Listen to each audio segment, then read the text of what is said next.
আমরা এখন যেখানে রয়েছি 1757 সালের 23শে জুন দুপুর 2টোর সময় এখানেই তৎকালীন বাংলার নবাব সিরাজউদ্দৌলা নির্দেশ দিয়েছিলেন মীর মদনলালদের ইংরেজ সেনাবাহিনীর বিরুদ্ধে যুদ্ধের জন্য।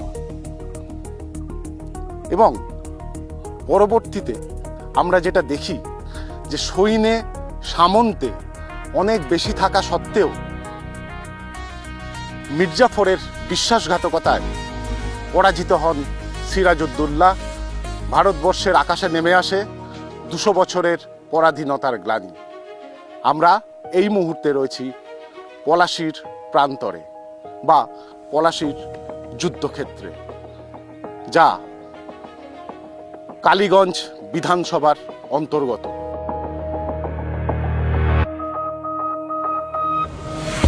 যেখানকার লড়াই এবারে কিন্তু যথেষ্টই নজর কাড়া।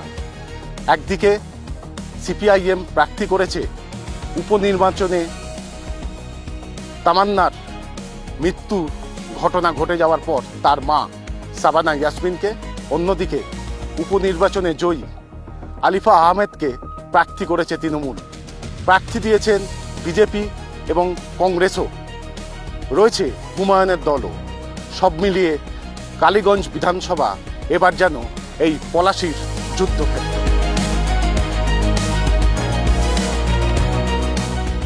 নদিয়া ও মুর্শিদাবাদ জেলার সীমান্তবর্তী এলাকা কালীগঞ্জ মূলত কৃষি প্রধান এলাকা। নিম্নবিত্ত মানুষের বাস এই কেন্দ্রে। এখানে জনসংখ্যার প্রায় 68% সংখ্যালঘু, মাত্র 32% হিন্দু ভোটার। কিন্তু নির্বাচনের পরিসংখ্যানে পিছিয়েই রয়েছে এলাকার উন্নয়ন। স্বাস্থ্য ও শিক্ষা দুই ক্ষেত্রেই চূড়ান্ত অবহেলার অভিযোগ দীর্ঘদিনের। বলবো কি, কাজ হয়েছে, যা হয়েছে রাস্তাঘাট হয়েছে, অনেক হয়েছে।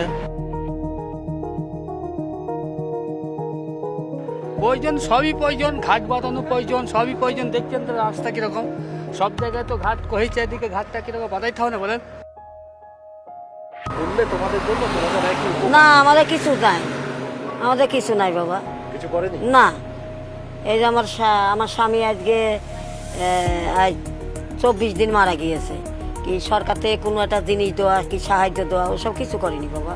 বার্ধক্য ভাতার এই আজ অল্প দিনে পাচ্ছি। মিথ্যে কথা কেন বলবো, আমার বয়স হয়ে গিয়েছে। এই 1 বছর থেকে পাচ্ছি, এতদিন দেয়নি। আর কোনো এই সব চাল টাল, সেই কিসের সব চাল টাল দেয়, গরিব মানুষ বড় মানুষ খাটতে খুঁজতে পারি না। এখানে বলতে হলে আপনার ধরেন রাস্তাঘাট, পানীয় জল, এগুলো তো সবাই, এগুলোই মানুষের প্রয়োজন। হ্যাঁ, এবার ধরেন হ্যাঁ না, পানীয় জল ধরেন সেরকম ধরেন নেই। তো রাস্তায় মানে গরিব মানুষ ট্যাপ এখনো ধরেন চালু হয়নি। হ্যাঁ, ওসব কোনো চালু হয়নি। মানে এখনকার স্বাস্থ্যকেন্দ্র সেরকমই মানে সেরকম মানে সুরক্ষাটা পাওয়া যায় না। স্বাস্থ্যকেন্দ্রে আগেকার মানে সুরক্ষা মানুষই তো চাই, গরিব মানুষ। তারা তো একটা বড় ডাক্তার কেউ বড় একটা নার্সিংহোমে নিয়ে যেতে পারবে না। তারা একটা স্বাস্থ্যকেন্দ্র ভালো হলে, ডাক্তারবাবু ওনারা আসলো, একটা চিকিৎসা যদি ভালো হয়, গরিব মানুষ একটা খুব তাদের মানুষ সুবিধা হয়, এইটাই।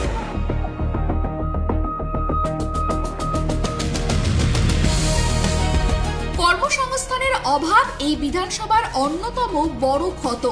ব্লকের একটা বিশাল অংশ জুড়েই রয়েছে বিড়ি শ্রমিকদের সংসার, আর বাকিদের কাছে ভরসা ভিন রাজ্য। তাই কালীগঞ্জ এখন পরিচিত পরিযায়ী শ্রমিকদের ব্লক হিসাবেও। এমনকি সরকারি নথিতে অশিক্ষার কারণে ফর্ম পূরণে ভুলের ফলে সরকারি সুবিধা থেকেও বঞ্চিত বহু মানুষ।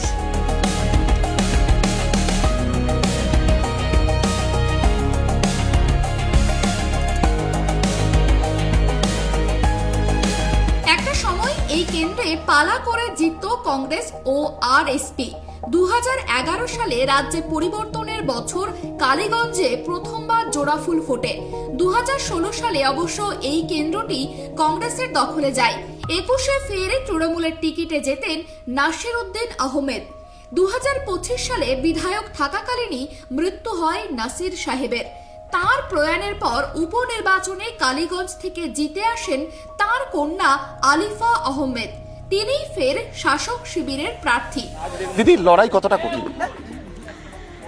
দেখুন, আমাদের কালীগঞ্জের সংগঠন অত্যন্ত শক্তিশালী সংগঠন, আর আমাদের মূলত লড়াই তো এখানে বিজেপির সঙ্গে।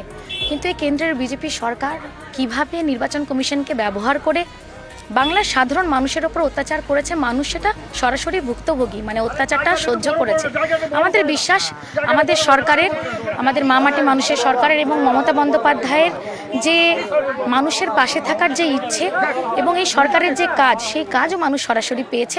তাই মানুষ তুলনা করবেন দুটো দলের মধ্যে নিশ্চিতভাবে আমাদের সরকারের কাজ দেখে এবং আমাদের দলের মানুষের পাশে থাকা দেখে। এছাড়াও বিজেপির অত্যাচার দেখে মানুষ নিশ্চিতভাবে আবারও একবার মমতা বন্দ্যোপাধ্যায়ের পক্ষেই রায় দিতে চলেছেন এবং তৃণমূল কংগ্রেসের পক্ষেই রায় দিতে চলেছেন। দিদি, পরিযায়ী শ্রমিক আপনার এখানে একটা বড় ইস্যু। আপনি উপনির্বাচনে জিতেছিলেন, খুব বেশি সময় আপনি সেই অর্থে পাননি। এবার যদি জিততে পারেন, এই পরিযায়ী শ্রমিক, পাশাপাশি স্বাস্থ্য, শিক্ষা কেন্দ্র, এই বিষয়গুলো নিয়ে কি ভাবছেন?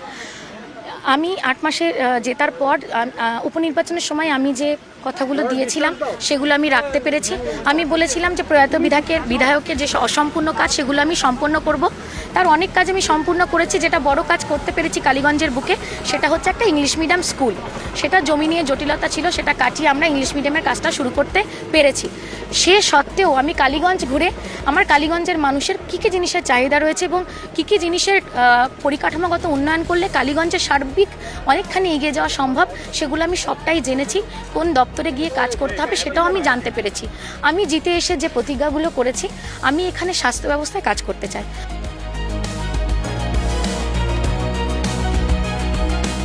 কালীগঞ্জের রাজনীতিতে গত বছর এক কালো অধ্যায় যোগ হয়।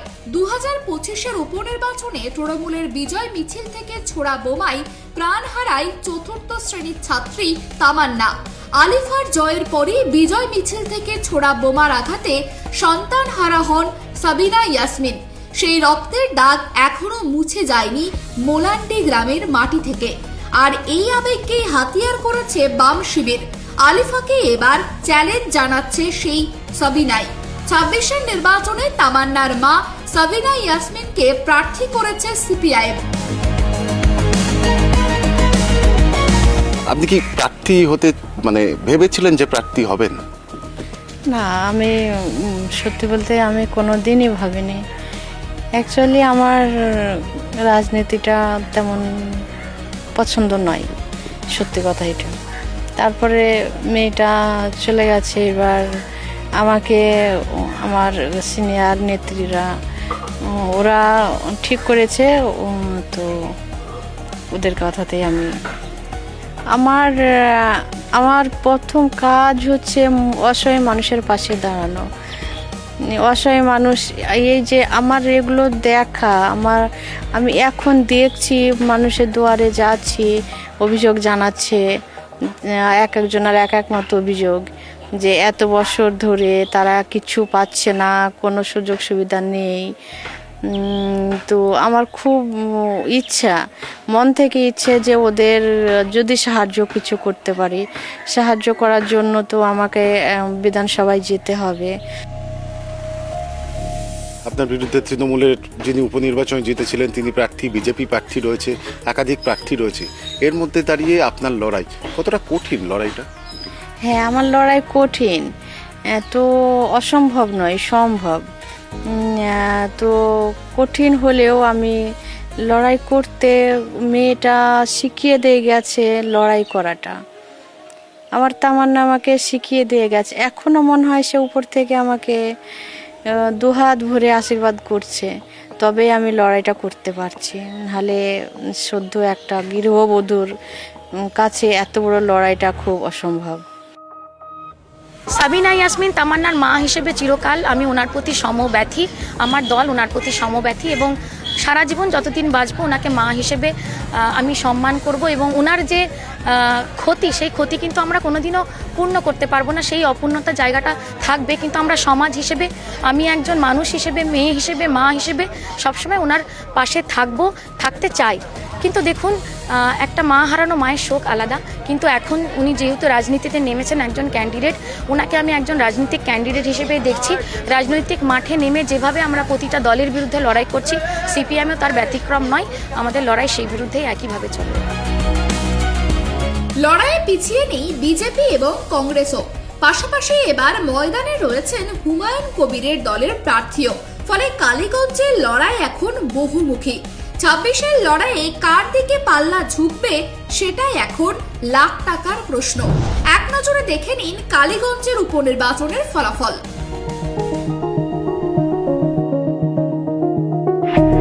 কালীগঞ্জের মানুষকে উন্নয়নের নিরিখে ভোট দেবেন, নাকি উপনির্বাচনে সেই রক্তাক্ত স্মৃতি ইভিএম এ প্রভাব ফেলবে?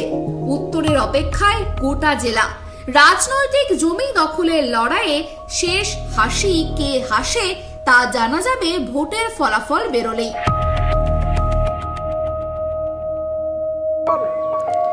কালীগঞ্জে একটা বড় অংশ পরিযায়ী শ্রমিকের বাস।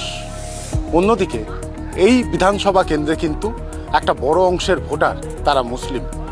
হিন্দু ভোটার রয়েছে এখানে 32% মতো। সব মিলিয়ে বলা যায় নির্বাচন যত এগিয়ে আসছে এই বিধানসভা কেন্দ্রের রাজনৈতিক উত্তাপ ততই বাড়ছে। তবে দেখার এই কালীগঞ্জের ভোটাররা কাকে এই কেন্দ্র থেকে জিতিয়ে বিধানসভায় পাঠান। কালীগঞ্জ থেকে ক্যামেরায় বরুণ ভান্ডারীর সঙ্গে ত্রয়ন চক্রবর্তী, কেটিভি বাংলা।